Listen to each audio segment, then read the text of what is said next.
C Joseph Vijay எனும் நான்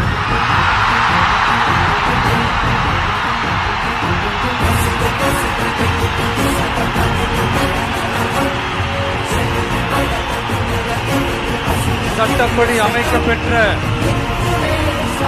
இந்திய அரசியல் அமைப்பின்பால்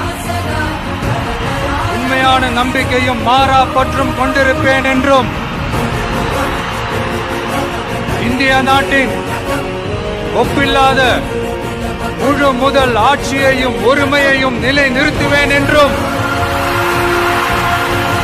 தமிழ்நாட்டு அரசின் முதலமைச்சராக உண்மையாகவும் உளச்சான்றின்படியும் என் கடமைகளை நிறைவேற்றுவேன் என்றும் அரசியல் அமைப்பிற்கும் சட்டத்திற்கும் இணங்க அச்சமும் ஒருதலை சார்பும் இன்றி